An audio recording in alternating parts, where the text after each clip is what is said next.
Hi, I'm John. We have Chase filming, and we're from Team 1381P. This was our winter bot. We brought it to Hollywood. It's pretty over-engineered, but it had some cool features. I'd like to make a quick explanation video, just talking about it real quick. So, starting from the bottom up, let's go with the drive first.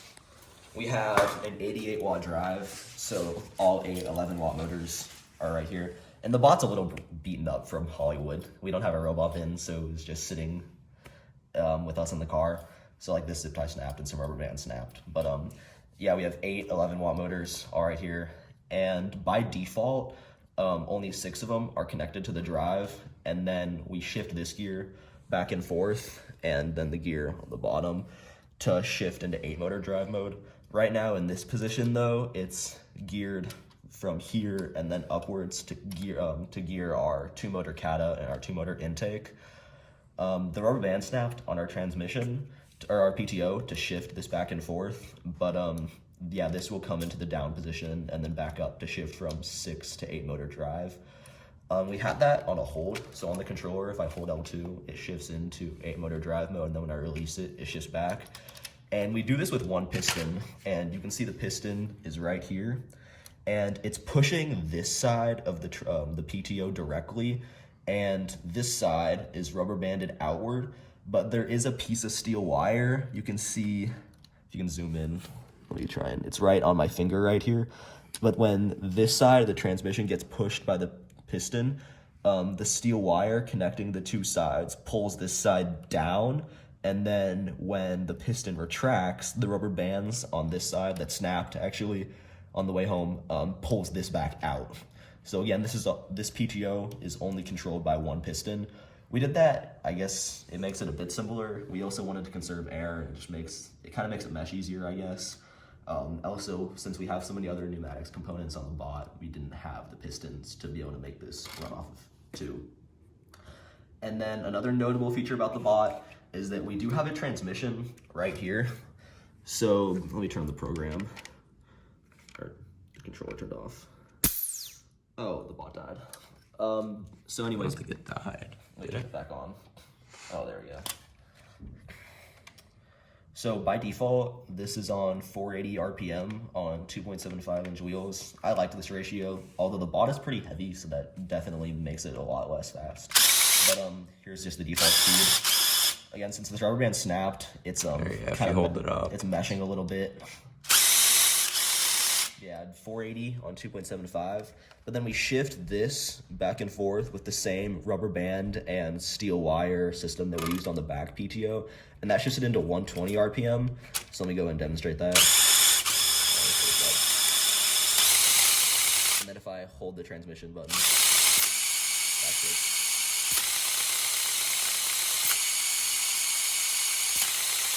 It's pretty simple. It's just normal gear shifter, and then the piston for this one is mounted above these 2 motors. Let me show that. So if you look at the inside, see it from the top. Yeah, the piston is right here, and then it pushes this side. So you can see how it's directly pushing this side of the transmission. Or the chain's kind of in the way.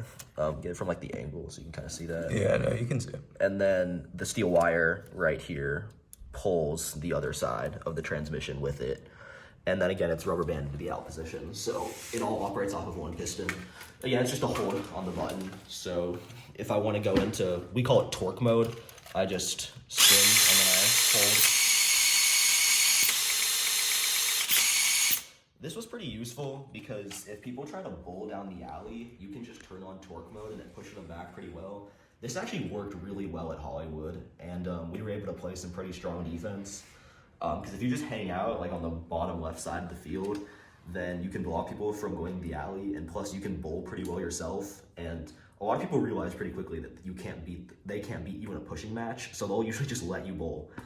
But anyways, like I said, we PTO this back gear, these 2 back gears with the 1 piston to our 2 motor cata and our 2 motor intake. I guess it's more of like a kicker, but we just place the tri-ball here, and then see, yeah, the gearbox is kind of hidden within the bot. if I remove this tank, you can kind of see it well. Oh yeah. So yeah, here's the gear that gets transmissioned from the PTO, and then that gears up to this kata, and then here's our metal slip gear. Again, it's more like a kicker, I guess, at this point, but it's pretty simple. The kata just pulls down and then fires. Let me get a tri-ball real quick.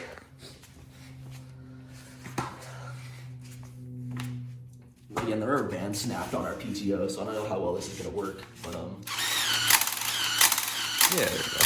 yeah, it's kind of working. So we also use a distance sensor here. So if I hold this button, the kata just pulls down, and then, well, okay.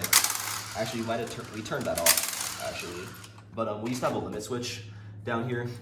It's not connected right now, but it would just pull the kata down until it hit the limit switch, and then this distance sensor, as soon as it detected a tri-ball, it would fire. We found this helpful when you were practicing match loading because this kata was pretty fast when the PTO was working, and it can be kind of hard to hold it to match load that fast. So we thought it would be better to just have the kata pull down, and then as soon as you place a tri-ball, it just fires to be as fast as possible. But if I just put a trial here and then fire the kata, it works pretty well. We had no problems getting across the bar. Again, just one arc. Originally, we were planning on having 2 arcs, so like the short arc where you place it on here for skills, and then the big arc with the kata. We ended up never doing that because we realized we didn't really need it, so we just stuck with the And then down here, you can see this ratchet. Let me turn the bottom a bit. So we ratchet our kata to our intake. So when I spin our kata, you can see the intake. If you put the camera on the intake, you can see our intake spins out when our kata fires. But then if I move it the other way, now we're intaking. Nothing moves with the kata. So can you talk about this ratchet? Yeah, and so the ratchet works by this this gear here is the only one that's hard mounted to the drivetrain, and these 2 are drilled out, which took some time, but if you use a small drill bit and then slowly bigger, you can get them circular. And so that's connected to here, and this just spins freely. And then I have, here, let's rotate it so you can see maybe. I have this, this screw that's gone through here, and I used a coupler that I cut to the right size. Then when it spins this way, it'll just pass right over the gear. And then when it spins the other way, it gets caught on it so that it's only able to spin power in one direction to the kata. You definitely don't need this, but just the way we had our gearing, it kind of made sense to have a 2-motor kata and a 2-motor intake because there really was no other way to power the intake except to have it powered by the same 2 motors that we PTO to the kata/kicker. So since we don't want the kata to move the other way, then we just ratchet it to the intake. Thinking back on this, I probably might have wanted to do it the other way because if you're trying to bowl and you like want to outtake so that the tri-balls get sent down the alley and the kata is also firing, that can be a little annoying. But yeah, overall we didn't have any problems with trying to outtake and like the kicker getting stuck while we were trying to outtake. Should we talk about anything else with the kata or the intake? We should talk about the intake, yeah. This is a very weird intake. So one of the problems that we had was that again, it's a little beat up from Hollywood, but if you have a traditional intake, like just like a traditional floating intake that props up like with sleds when you go to put the tri-ball into the goal, we can't do that because if this intake were to come up anymore, then this chain that we have at the side running from the ratchet to the intake, it would have to get longer, and then when the intake's just in its normal position, then the chain wouldn't be tensioned. So we instead had it floating the other way, so it can actually go down. We do have a locking mechanism that prevents it from going that far down, but it works decently well. Again, we just intake like this, and we can outtake. We can also outtake over the barrier, so like we can prop ourselves up on the barrier and outtake. And that's probably the main thing we use the intake for. Yeah, we really didn't use the intake for pushing to the goal that much because, again, as you can tell, this ball was kind of designed to play defense. So we weren't bowling that much, or we weren't trying to use the intake to score in the goal that much. So really just using the intake to push tri balls over the barrier was the main thing we used it for. We used to have a tracking wheel right here, but we did take it off because it did mess with the intake a little bit. Yeah, it kind of just sat like right there. But overall, the intake did everything it was supposed to do. And since we were in 6-motor drive most of the time, I almost never used 8-motor drive mode. We had full access to the intake because people were asking about that at Hollywood. They were saying, isn't it a little inconvenient to switch between 8-motor drive and 6-motor drive all the time, especially when you're trying to switch between the two speeds on the transmission. But since we were in 6-motor drive pretty much all the time, I always had full access to the cata and the intake. The only way I put into 8-motor, the only times I put it into 8-motor drive mode was if we were just sitting there camping the alley trying to stop people from bowling. Also, I would like to note that the transmission and the cata/intake PTO were pretty much instantaneous. The more we used it, the more it kind of started to mesh easier. Like if we flip the bot up, the gears actually turned like a different color because right here, you can see like the transmission gear and the other gears, they meshed so much that they've kind of turned a different color. While the lighting is really bad. Yeah, the lighting's bad. You can't see it. That's fine. Yeah, the gears turned a different color, so it meshes pretty much instantaneously. Like, okay, maybe that wasn't a smart idea, but yeah, it meshes really well. Like, meshes pretty much instantaneously. I guess next we can talk about some of the other pneumatics components we had on this bot. I guess starting with the wings, these are locking wings, so they're just 2-piston wings. Let me fire them. They lock using, or you want to talk about that? Yeah, so this mechanism, it's pretty simple. It's just, I cut some high-strength axle in half just so it's smaller, and then it folds in, and yeah, it's real slow. So it folds in kind of like that, and other teams use this, and then when it's in the out position, when it's in the out position, they can't go past 90 because it's locked out. And yeah, they're that's wedge pretty wings. So yeah, we have this little pneumatic on the hinge, or this little piece of plexi on the hinge. So that helps us push tri balls over the barrier. We were, like I said, since we were playing a lot of defense, we were trying to push the tri balls back over most of the time, and we do that with the intake and with the wedge wings, and that helped a lot. It was kind of a last minute addition. Like I said, it worked pretty well. One thing that I also like to talk about is if I retract the wing, at the beginning of the match, during Auton, we wanted to use this to be able to remove the tri ball from the match load zone. But if the wedge part of the wing just starts folding down, we can't really do that because then it would just collide with the barrier. So to fix that, we take this and we just kind of use this standoff to hold it up, and then when we fire the wing, it goes, but it has enough time where the wing can pass over the match load bar, and then it'll still remove the tri ball. So let me actually demonstrate that real quick. So I'm gonna need the tri ball, but I get the bot and just move it over here, and we start with the standoff pin up.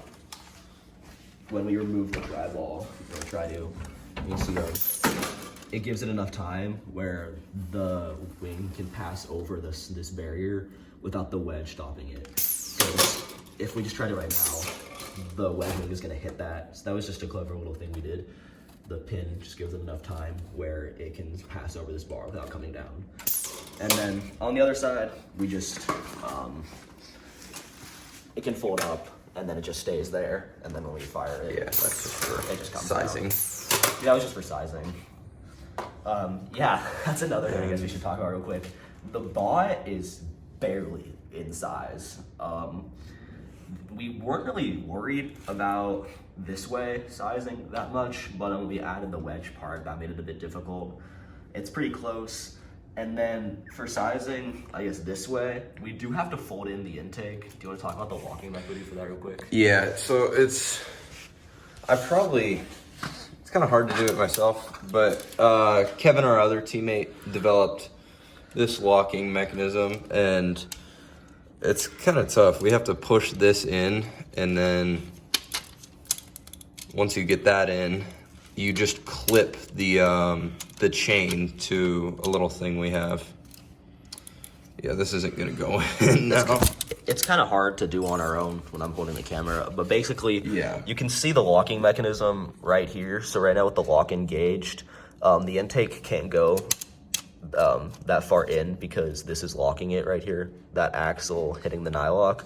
And then when we fold the intake in, we clip the chain back here. The chain goes slack, and then we have a little piece that we can clip it onto, and it just hangs there. And then we rotate the Yeah, if you rotate, the ratchet, and it unhooks itself, and then you can intake.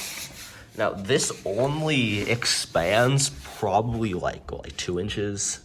Yeah, Like it only goes outwards. Yeah. Not too much. If you look at it from this angle, the intake starts probably at this bar, just a little bit back, so probably like this. It's just barely behind the blocker, and then it just stretches out to here. Once we spin, like I said, once we spin the intake, the chain unhooks, and then it comes out, and then it locks. So now we can't push down, and it doesn't go down at all. Yeah, like I said, we're barely in size. It's just like 18 inches pretty much exactly. You want to talk about the blocker then? Yeah. Okay, so our other teammate Kevin designed this. He built something really similar with the string, just like the string blocker, back in like June, and then pretty quickly we started realizing that a lot of other teams did this. It's pretty simple. It's just 2-stage. It's powered by one piston, right in here. When this actuates, the first stage goes up, and then the rubber bands pull these joints like this so that it goes all the way up. It's about 38 inches tall when it's at its tallest. We ended up not using it a lot at Hollywood. In local competitions where the competition isn't as great, we definitely used it a lot. But since at Hollywood it's a lot more competitive, people pretty much just bowl, so we did not use it a lot.